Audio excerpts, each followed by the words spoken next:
Hello and welcome to the other LOL Esports video of the day where we go over my LOL Esports Round Up. This video, I go over the news of the day, or the news of the last week in this case. I've kind of not done this video for a while. I am going to keep on top of it now, going to do double uploads and things like that because yesterday's video didn't get any views anyway, so it's not like the algorithms really helped me out. If you missed that video yesterday, one of the most common champion matchups of Season 12 overall. It definitely is my video that took the most effort. I've been working on all those stats since literally January. So if you want to give it a look, that'd be awesome. Also, earlier today, I put out my LEC off-season outlook video where we go over what it looks like before all the rumors and what it looks like right now with the rumors included. But this is the official stuff.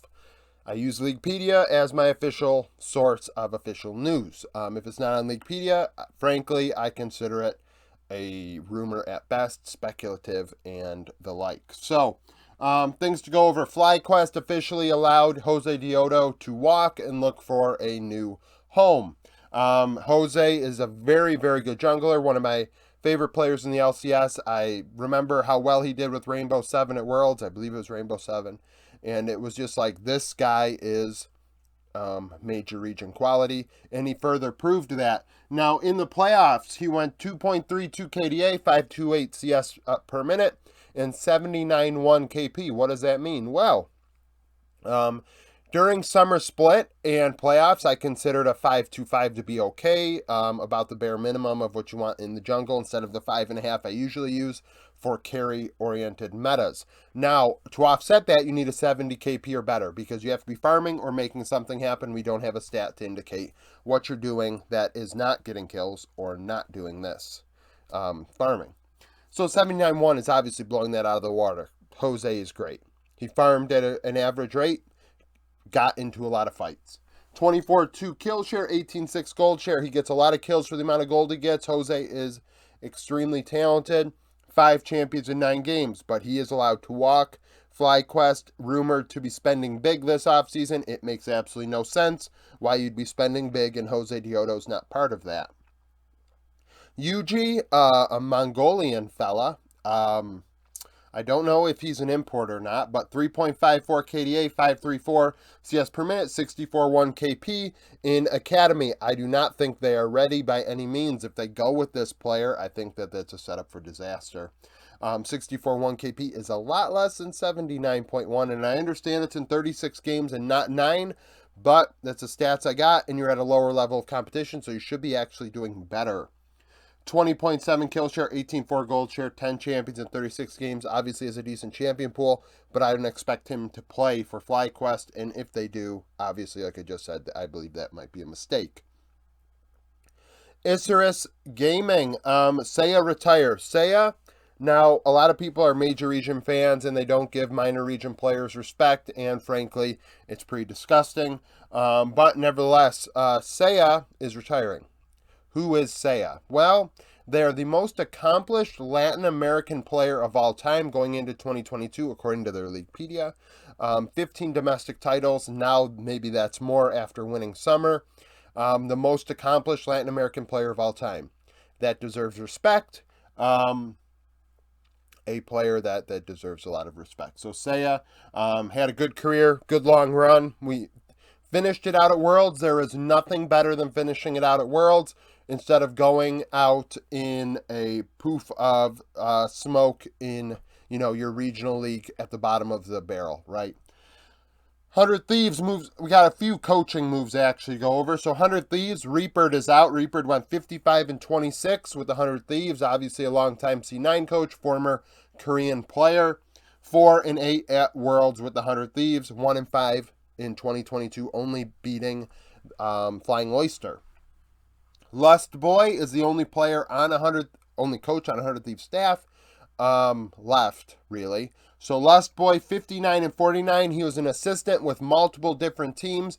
I believe that includes TSM. That includes Longju, I also believe. So quite a few different teams.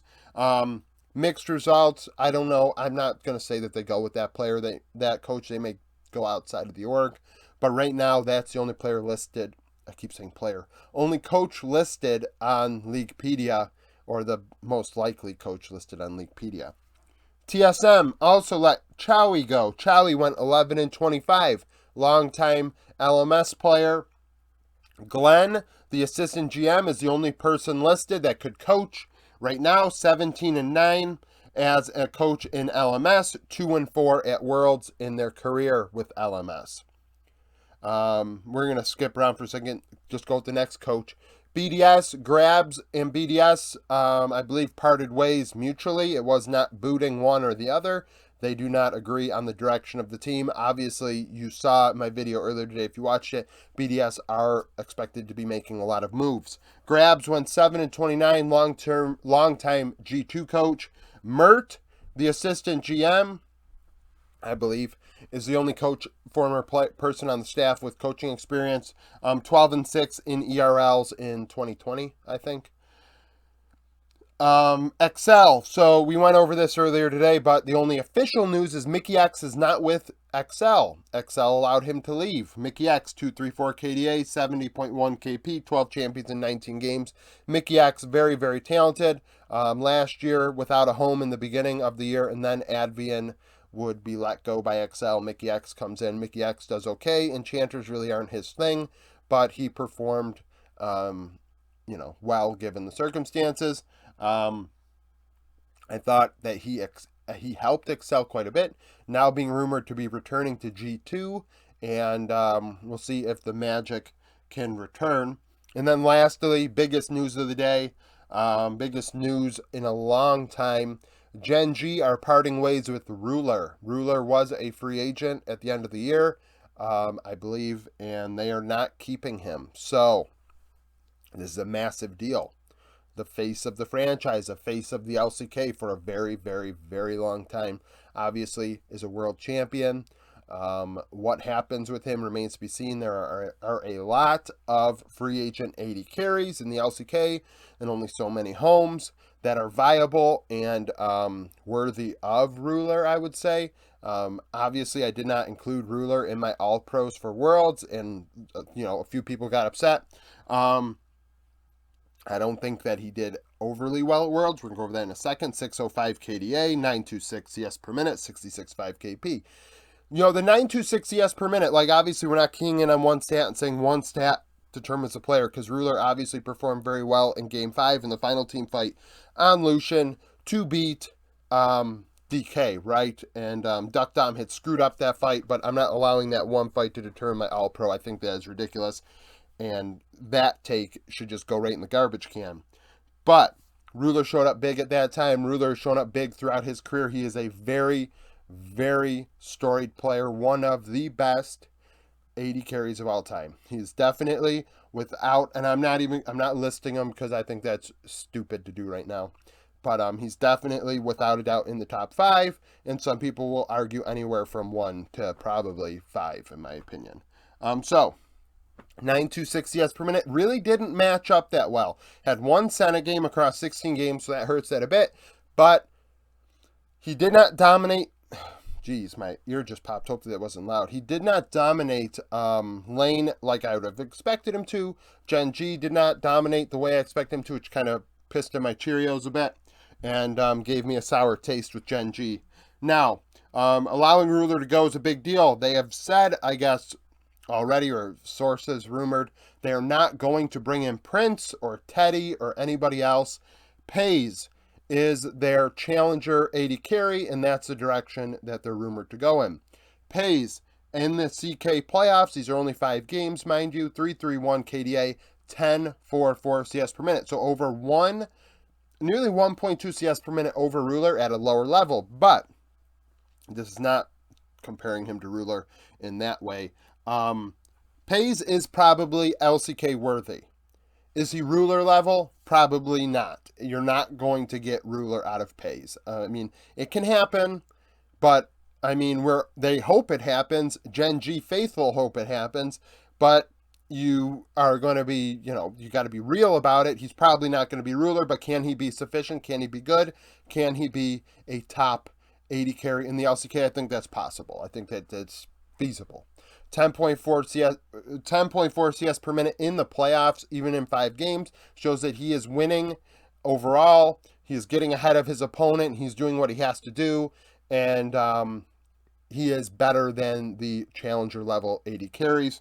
81-1 KP as well, so they're fighting around him a lot. 4 out of every 5 kills in those 5 games had Pei's fingerprints on him, while he's also farming 10.44 CS per minute. Like I said it with the jungler earlier, you're doing one or the other. You're either farming or you're getting kills. That's a limitation to what the stats are right now. And they're doing both. Now, is gen.g only fighting around him? Yes, maybe they're winning games 9-6 in kills. That's a strategy. I don't like it because it's boring as hell, but that's a strategy. 30.2 kill share, 25.6 gold share, 5 champions in 5 games, so obviously he has a decent champion pool. Those kill share numbers are carry-oriented, gold share numbers carry-oriented. He is a carry through and through. Will he be ruler? Like I said, probably not. We got to be real. Now, you see this in pro sports, so you see it everywhere. Pays is gonna need to have a thick skin because people are gonna give them a hard time replacing ruler, and I think that's because you obviously have fans that are literally lunatics that have no sense of reality. They'll give Pays a hard time. If I'm T1, I'm taking notes on how gen.g handles this for when Faker's time is time. Because, you know, how this all goes is going to be interesting. So, thank you for watching this video. If you liked it, like it. Comment down below with your opinion on these moves. Share the video, subscribe to the channel. I do daily League of Legends content. Like I said, I had another video earlier today. I had a video yesterday. I'm going to have videos at least one a day, sometimes multiple a day. I have a video that went out last week that went over my off-season plans. And, I mean, there's 100 videos or so there that I have thought of already and what I'm going to think of between now and then. This channel is going to be popping. So, subscribe. Follow me on Twitter. You'll get all the links.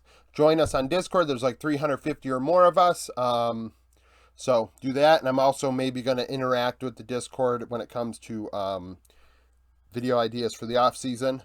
And lastly, YouTube memberships. $3 a month supports me, keeps the channel alive so I can do daily content. If you like Lol Esports, $10 a month, you get that badge in the comment section.